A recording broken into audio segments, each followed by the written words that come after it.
날마다 주님과 함께 주일은 한국 루터란 아워에서 보내드리고 있습니다. 오늘 말씀의 중앙 루터교회 최주훈 목사입니다. 오늘 교회록 복음서 말씀인 누가복음 6장 27절 이하는 지난 주일에 이어지는 예수님의 설교입니다. 평지 설교라고도 그렇게 불리는 본문인데요. 이 본문을 읽다 보면 산에서 내려온 예수님이 시내산에서 내려온 모세와 참 닮았다라고 하는 생각이 듭니다.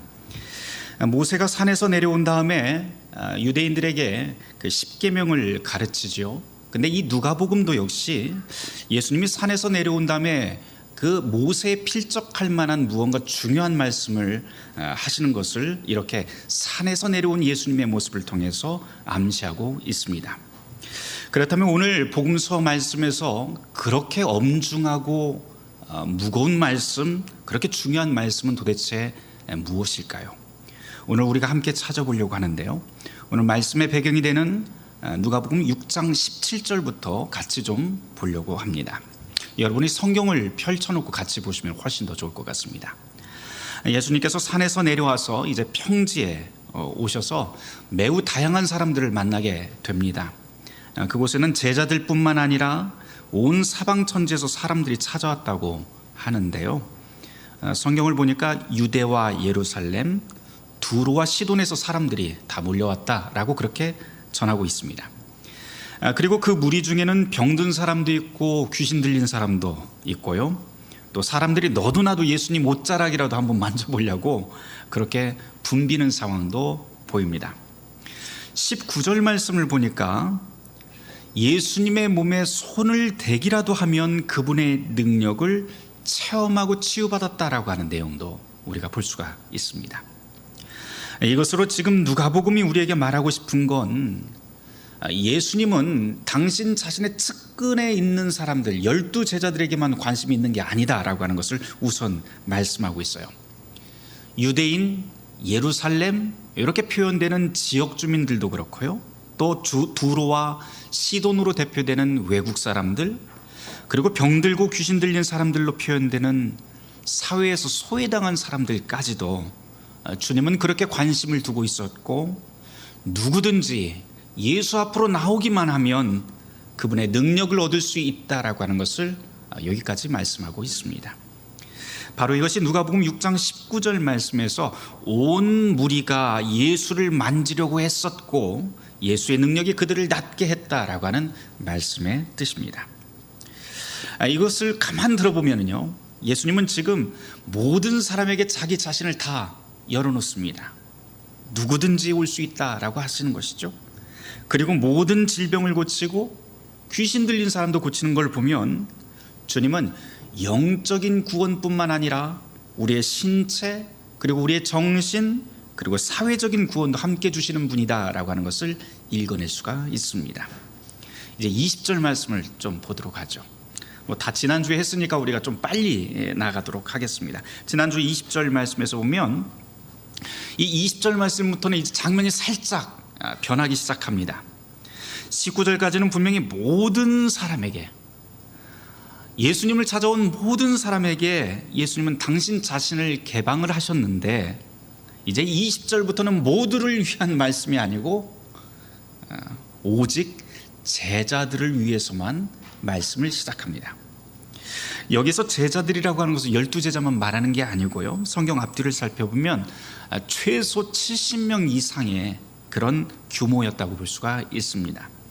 이 사람들은 전 삶을 예수님에게 헌신하기로 작정하고 예수님을 따라 나선 사람들인데요, 이 사람들이 지금 산 아래에서 예수님이 오기를 기다렸다가 사람들을 맞이하고 예수님이 사람들을 고칠 적에 옆에서 아주 세밀하게 도왔던 사람들이 바로 남아있던 이 제자들이라고 할 수가 있습니다. 그런데 20절을 보면 그렇게 붐볐던 상황이 다 끝난 것 같아요. 그렇죠? 이제 분주했던 치유사역이 다 끝나고 사람들이 다 간 다음에 제자들만 남게 됩니다. 예수님은 그들의 눈을 응시하면서 진지하게 말씀을 시작하는데요, 20절 말씀부터 이 말씀이 시작되는데 26절까지는 지난주에 우리가 보았으니까 넘어가도록 하죠. 오늘 우리에게 주어진 본문은 27절부터 시작을 합니다. 이 본문을 읽어보면 사실은 눈으로 여러분들이 훑어보시면 알겠지만 사실은 우리가 도저히 우리 일상으로 받아들이기 힘든 삶의 방식을 예수님께서 말씀하기 시작합니다. 우리는 살아가면서 눈에는 눈, 이에는 이, 이렇게 내가 받은 만큼 돌려주겠다라고 하는 그런 정신으로 살아가는데, 예수님은 지금 원수를 사랑하고 자신을 저주하고 욕하는 사람을 축복하고 기도해 주라 라고 말씀합니다. 한쪽 뺨 맞으면 다른 뺨도 대주고, 그리고 겉옷을 빼앗는 사람이 있으면 속옷도 내어주라 라고 말씀합니다. 이 예수님의 말씀을요, 우리가 문자 그대로 받아들이면 분명히 이것은 우리의 본성을 거스리는 그런 가르침입니다. 그런데 이 가르침이 아무에게나 주어지지 않았다는 사실을 우리는 좀 이 본문을 통해서 읽어내야 됩니다. 우리가 생각해 봐야 될 것은 도대체 이렇게 실천하기 힘든 이 말씀이 누구에게 전해졌는가, 누구에게 명령되었는가 라고 하는 것부터 보아야 됩니다. 오늘 말씀이 시작하는 27절 첫 구절을 여러분들이 한번 주목해서 읽어보시길 바랍니다. 거기 이렇게 시작을 하죠. 그러나 너희 듣는 자에게 내가 이르노니, 너희 듣는 자에게 내가 이 말을 한다 라고 합니다. 제자들을 뜻하기는 하는데요, 지금 너희 듣는 자라고 하는 말을 좀 원문에 조금 더 가깝게 우리가 번역을 해서 다시 읽어본다면 아마 이렇게 번역해도 좋을 것 같아요. 아직도 듣고 있는 너희들에게, 여전히 듣고 있는 너희들에게, 다른 사람들은 다 떠나갔는데 여전히 내 앞에서 무언가 기다리고 있는 너희들에게 내가 말을 한다 라고 하는 말씀입니다. 어떤 것이라도 좋아요. 그런데 예수님의 이 말씀을 살짝 뒤집어 보면 이런 말이 되겠죠. 지금 예수님이 있는 그 자리에는 사람들이 굉장히 많았었는데 다 떠나갔다는 말이 됩니다. 영적인 문제를 해결받고 떠난 사람도 있고, 말씀 듣다가 집에 돌아가는 사람들도 많았다라고 하는 말씀으로도 이 27절 말씀을 우리가 읽을 수가 있어요. 그렇게 떠난 사람들은 다들 자기가 받고 싶었던 것들을 다 받고 다 챙겨서 이제 떠난 거죠. 그런데 여전히 아직도 남은 사람들이 여기에 있습니다. 이런 사람들에게 예수님이 오늘의 말씀을 들려주십니다. 27절 이하의 말씀인데요, 이제부터는 예수님께서 단순히 복이 어떻다, 화가 어떻다 이런 말씀이 아니라 여전히 아직도 내 앞에서 말씀을 듣고 있는, 내가 무슨 말을 하는지 경청하고 있는 너희들에게 말을 하는데, 너희들이라면 이렇게 살아야 돼 라고 하는 걸 말씀합니다. 아주 구체적인 삶의 원칙을 설명하기 시작하는데요, 그 설명이 무엇인지 한번 보도록 하죠. 가장 먼저 언급되는 게 뭐예요? 원수 사랑입니다. 예수님의 말씀을 여전히 아직도 듣고 있는 사람이라면 원수 사랑해야지 라고 말씀을 하세요. 여기서부터 딱 우리가 걸려 넘어집니다. 다른 이야기 하나 하죠. 인도의 성인으로 추앙받는 마하트마 간디의 이야기인데요, 영국에서 법학을 공부하면서 기독교인들을 만나서 많은 도움을 얻게 됩니다. 그러면서 이 기독교인들과 간디가 영국에서 성경 공부를 했던 적이 있어요. 근데 성경 공부를 하면서 간디가 성경을 읽다가 굉장한 감명을 받았다고 자기 자서전에 쓴 대목이 있는데요, 거기 보면 뭐라고 이야기를 하면, 성경을 읽다가 예수가 원수 사랑이라고 하는 그 말씀을 하실 때 내가 깜짝 놀랐다라고 그렇게 고백을 합니다.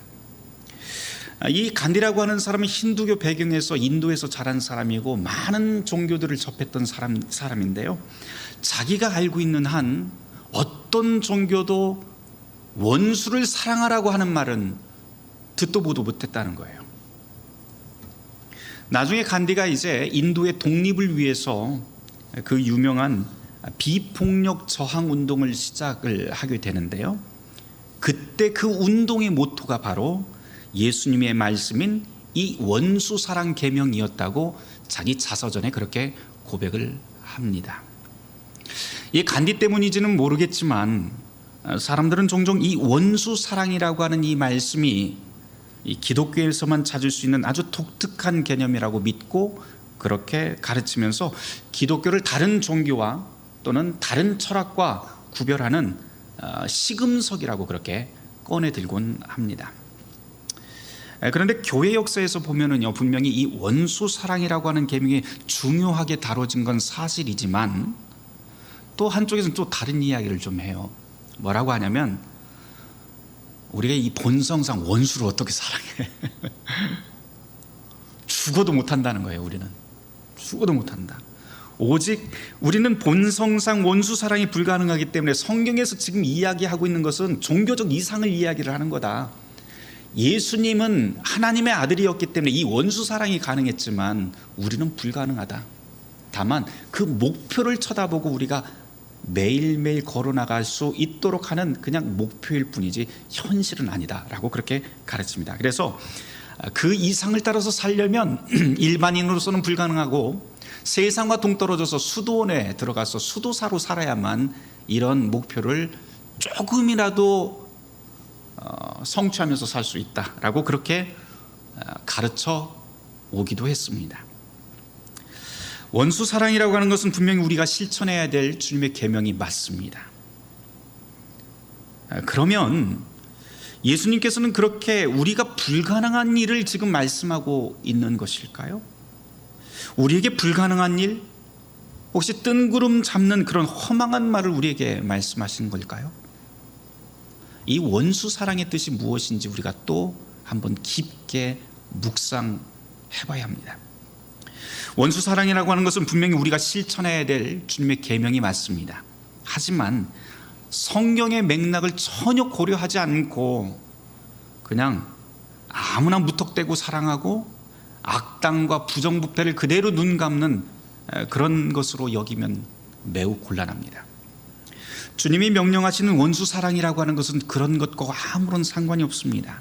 최소한 오늘 본문에서 온 것 때는 이 원수라고 하는 말의 이 1차적인 의미는 하나님의 백성을 적으로 여기고 멸시하고 욕하는 사람들을 뜻하는데요, 조금 더 정확하게 이야기를 한다면 이 누가복음이 기록되던 1세기 교회에서 원수라고 하는 사람은 누구냐면 누가복음의 청중이었던 교회를 박해하는 교회 바깥의 세상을 뜻합니다.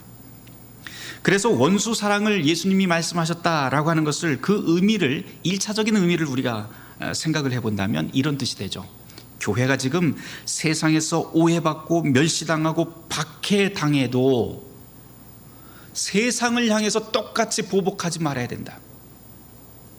교회가 오해받고 멸시당하더라도 오히려 원수 사랑의 그 마음으로 그 정신으로 세상을 감싸고 선으로 응대하고 사랑으로 이겨내야 된다라고 하는 말씀으로 이 본문을 읽어낼 수가 있습니다.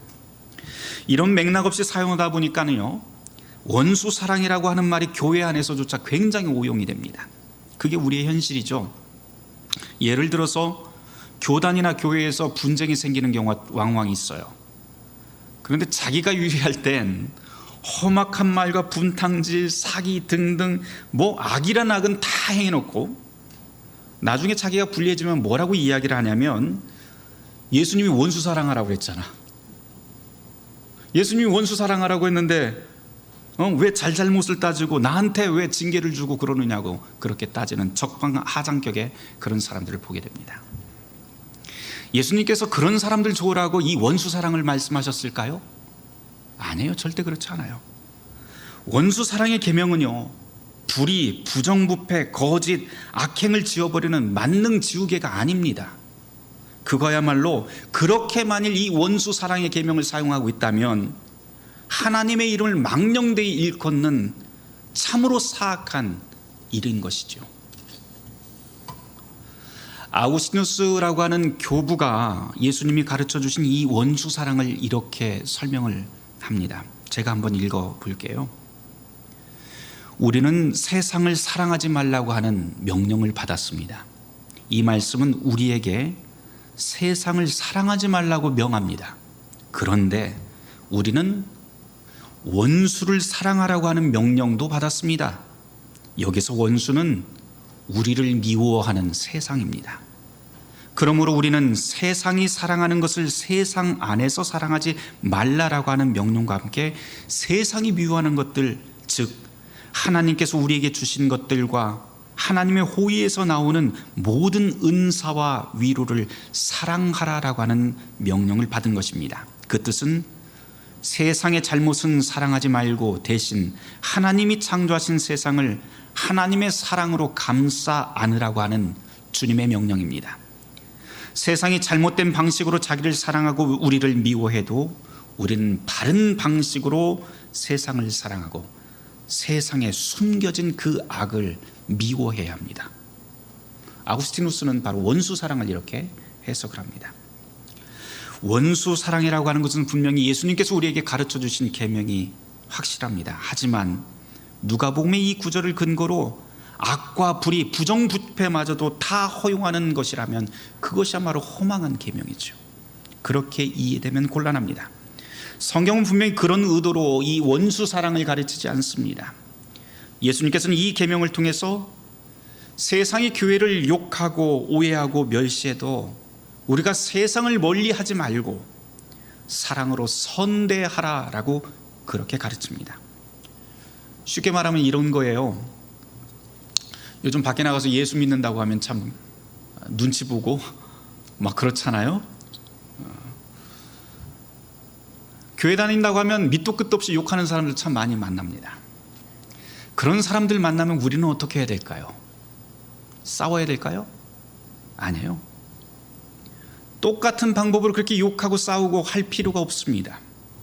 누가복음은 지금 우리에게 다른 방식을 우리에게 가르치고 있는데요, 그게 바로 사랑입니다.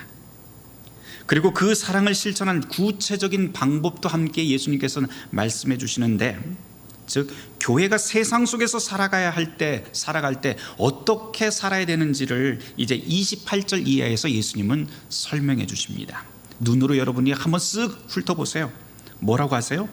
그냥 사랑한다고 생각하고 말만 하지 말고 구체적인 행동 강령을 몇 가지를 말씀해 주시는데, 기도하고 선으로 응대하고 복을 빌어주고 그리고 자기 것을 내어주라고 그렇게 말씀합니다. 기도하고 선대하고 복을 빌고 내어주라. 이런 것이 바로 사랑의 구체적인 행동 강령이 됩니다. 교회가 세상에서 욕먹고 있으면 더 힘써 세상을 위해서, 바른 세상이 되기를 위해서 우리가 기도해야 되고, 그 모욕을 선으로 갚고 세상의 올바른 길로 가도록 복을 빌고 교회가 가진 자원을 세상을 위해서 내어줘야 된다라고 하는 말씀입니다. 이렇게 세상이 교회를 욕하면 욕할수록 우리는 더욱더 반대로 기도에 힘쓰고 선한 사업에 힘을 내야 됩니다. 그게 바로 예수님께서 지금 이 말씀을 통해서 하시는 말씀이에요. 그래서 예수님이 이런 말씀도 하시죠. 한쪽 뺨 맞으면 다른 뺨도 내어주고, 겉옷 달라고 하면 겉옷을 빼었으면 속옷도 내어주라. 29절의 말씀인데 혹시 이 구절 가지고 또 어떤 분들이 이렇게 말씀할 수도 있을 것 같아요. 예수님은 폭력과 강도를 그냥 허용하는 분 아닐까? 아니에요. 그렇지 않죠. 이거는 일종의 비유입니다. 그만큼 교회는, 그리고 그리스도인은 악을 선으로 선용할 수 있어야 된다라고 하는 그런 말씀이죠. 여기서 예수님은 한 발짝 더 나아가라고 우리에게 더 말씀을 하세요. 선을 행하되 보상을 바라지 말라라고 하는 말씀입니다. 이것도 역시 세상에서는 전혀 이해하기 힘든 말씀입니다. 31절부터 한번 여러분이 보세요. 거기 보면 대접받고 싶은 만큼 대접하는 삶을 살아야 된다라고 말씀하시는데요, 이거는 세상 천지가 다 아는 원리예요. 이게 다 소위 황금률이라고 그렇게 말을 하죠. 내가 받고 싶으면 그만큼 상대방에게 먼저 해줘라. 그런데 그 다음 이어지는 말씀을 보면 교회와 그리스도인이라면 달라야 한다는 것을 더 말씀을 하세요. 32절에서부터 35절 말씀이 그 설명인데, 사랑하는 사람만 사랑하는 것, 선대하는 사람만 선대하는 것, 받기를 바라고 무언가를 구워주는 것, 그런 일은 누구도 다 한다고요? 죄인들도 다 하는 일이다 라고 예수님께서 말씀합니다. 그러면서 하시는 말씀이 아직도 여전히 내 앞에서 내가 무슨 말을 하는지 듣고 싶은 사람이라면 이렇게 해라 라고 하면서 뭐라고 하냐면은 아무것도 바라지 말고 사랑하고 선대하고 주라고 말씀합니다. 종교학자 마틴 루터는 예수님의 이 말씀을 가지고 이렇게 바꾸어서 이야기를 해요. 돌려받지 못할 것을 도우라. 그리하면 하나님께서 갚아주신다. 돌려받지 못할 것을 도우라. 그때야 비로소 하나님이 갚아주신다. 누군가를 도울 때 우리는 늘 제일 먼저 생각하는 것이 되돌려 받을 것을 생각을 합니다. 어떤 방식으로든 나에게 돌아올 것을 계산을 합니다. 그러나 예수님께서는 지금 사랑하고 기도하고 꾸어주고 선을 행하는 일에 보상의 경계를, 보상의 한계를 두지 말라고 말씀을 하세요. 우리가 무언가 선을 행할 때 그 기초는 오직 하나님의 자비하심의 근거를 두라 말씀을 하십니다. 누가복음 6장 38절에서 주님이 이렇게 말씀하시죠. 주라, 그리하면 너희에게 줄 것이니 곧 후히 되어 누르고 흔들어 넘치도록 하여 너희에게 안겨주리라. 세상에서 받는 게 아니에요. 이건 하나님께서 주신다는 거예요. 마태복음 13장 12절에 보면 이런 말씀이 있어요. 무릇 있는 자는 받아 넉넉하게 되되 없는 자는 그 있는 것도 빼앗기리라. 여기서 있는 자는 뭐예요? 부유하게 있다 그런 뜻이 아니죠. 하나님의 자비 가운데 하나님의 은사로 충만한 사람을 뜻합니다. 그런 사람은 벗어주고 해도 그 바닥이 드러나지 않아요. 자비로 만들어진 하나님의 쌀떡은요 절대로 바닥을 드러내지 않는 법입니다. 우리 구약에서도 그런 말씀을 보게 되잖아요. 구약에서 보면 사렙다 여인 이야기가 바로 그것이죠. 이게 바로 하나님 나라가 돌아가는 그러한 원리라고 할 수가 있습니다. 우리 교회 이야기를 좀 해보겠습니다. 우리 교회는 이 귀한 말씀이 도대체 어떤 것인지 사실은 지난 2년간 실제로 체험한 교회입니다. 사회와 교회가 다 어려울 때 구제하고 힘을 모으면 교회에 어떤 일이 일어나는지 여러 종류의 선한 모금들을 통해서 우리가 경험했죠. 여러분들 주보 한 구석에 보면 작게 공동금고라고 하는 그 글씨가 박혀 있는데 이 공동금고를 통해서 이런 일이 계속 진행 중에 있습니다. 공동금고의 유래에 대해서도 이전에 제가 몇 번 설명을 해드렸습니다. 이 금고 쌀 뒤주 같이 생긴 작은 금고인데요. 거기에 열쇠 3개가 꽂혀야 됩니다. 근데 이 열쇠 3개가 한꺼번에 꽂혀야만 이게 뚜껑이 열려요. 그런데 이 열쇠를 누가 갖고 있냐면 목사 대표, 평신도 대표, 그리고 교회와 상관없는 그 지역의 시의회 대표가 하나씩 갖게 됩니다. 그런 다음에 이 세 사람이 함께 모여서 합의만 하면 언제든지 이것을 열어서 사용을 할 수가 있게 되죠. 근데 여기에는 사용의 원칙이 몇 가지가 있었어요. 가장 먼저 제1원칙이 뭐였냐면 지역에서 급작스럽게 재난당한 사람을 위해서 써야 된다라고 하는 것이었습니다. 그리고 홀로 된 여인, 그리고 고아, 그리고 은퇴한 목회자를 돕기 위해서 만들어진 게 바로 이 공동금고라고 하는 거예요. 거기에 착안해서 우리가 몇 년 전에 이 공동금고를 시작을 했는데요. 이 정신에 맞춰서 한번 해보자 그래서 또 위원회도 우리가 그렇게 구성을 했죠. 다양하게 위원회를 구성을 해서 이 공동금고를 시작을 했습니다. 몇 가지 원칙들이 좀 있었는데 이 원칙 중 하나는 교회 재정하고는 별도로 우리가 사용을 하자. 그래서 어려운 사람이 나타났다는 소식을 듣기만 하면 위원들이 후다닥 소집을 해서 빨리 합의해서 언제든지 그리고 얼마든지 개의치 않고 금고 안에 들어와 있는 그 재정을 사용하자라고 하는 게 우리의 기본 원칙이었습니다. 지난 2년 동안 제가 이 공동금고가 운영되는 것을 보면서 늘 놀라게 되는 점이 하나 있어요. 그것은 뭐냐면 쓰면 쓸수록 재정이 넘친다는 사실입니다. 그렇다고 해서 재정이 몇 억씩 이렇게 넘치는 건 아닙니다. 하지만 우리가 쓰는 것 이상으로 항상 이곳이 채워지는 것을 우리는 보게 됩니다. 분명히 지난 2년 동안 우리 교우들도 다 힘든 시절을 다 지냈는데요. 그런데도 우리보다도 더 연약한 사람들을 돕자고 기도하고 마음을 모을 때 사랑과 자비의 힘이 어떻게 폭발을 하는지 우리는 이것을 통해서 목격했습니다.